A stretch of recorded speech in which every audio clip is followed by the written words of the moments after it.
रायपुर से बड़ी खबर आ रही है। शराब बिक्री को लेकर नियम सख्त। जी हां, लिमिट से कम बिक्री पर अब जुर्माना लगाया जाएगा। न्यूनतम स्टॉक उठाना अनिवार्य होगा। अगर बिक्री कम रही तो फिर जुर्माना लगाया जाएगा। लाइसेंसधारी संचालकों को इसका पालन करना जरूरी है। विदेशी शराब बोतल पर 1140 तक का जुर्माना है। रेस्टोरेंट, बार, होटल, यहां पर यह नियम लागू होगा। प्रदेश में 674 शराब की दुकान है, इसमें 239 विदेशी मदिरा की दुकान है, 166 देशी। एक बड़ा यहां पर फैसला लिया गया। न्यूनतम स्टॉक उठाना ही होगा, यह अनिवार्य है। अगर नहीं उठाते तो इनके खिलाफ जुर्माना लगाया जाएगा। बिक्री कम रही तो जुर्माना। रेस्टोरेंट, बार, होटल, नियम लागू होगा।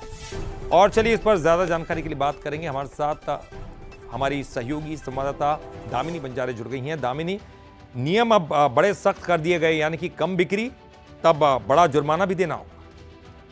देखिए, आपको बता दें कि प्रदेश की राजधानी रायपुर में जो है बीते दिनों आंकड़ा जारी हुआ था होली के पर्व पे, जिससे साफ तौर पर देखा गया था कि यहाँ पर शराब प्रेमियों ने खुद ही रायपुर के रिकॉर्ड को तोड़ दिया है।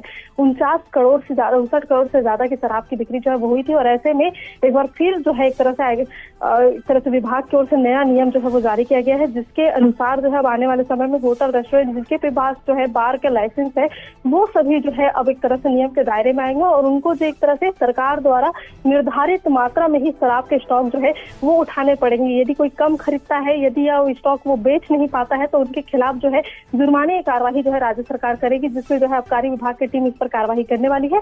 और इसे लेकर अब नियम जो है सख्त कर दिए गए हैं। साथ ही अलग अलग बोतलों पर अलग अलग रेट जो है निर्धारित कर दिए गए हैं। अगर वो बिक्री नहीं होती है तो उससे वही चार्ज जो है वो वसूला जाएगा, जिससे जो है एक तरह से जो लाइसेंसधारी है उनको अपनी जेब से भी पैसा जो है देना पड़ सकता है, जिससे आने वाले समय में लोगों की जो समस्याएं हैं और भी बढ़ते नजर आ सकती है। देखने वाली बात यह है कि किस प्रकार से जो है आने वाले समय में कमीशनखोरी और अलग अलग भ्रष्टाचारों को रोकने के लिए विभाग जो है कार्रवाई करती है और किस प्रकार से इस नियम का पालन जो है आबकारी विभाग कराते नजर आती है। चलिए, बहुत बहुत शुक्रिया दामिनी इस पूरी जानकारी के लिए।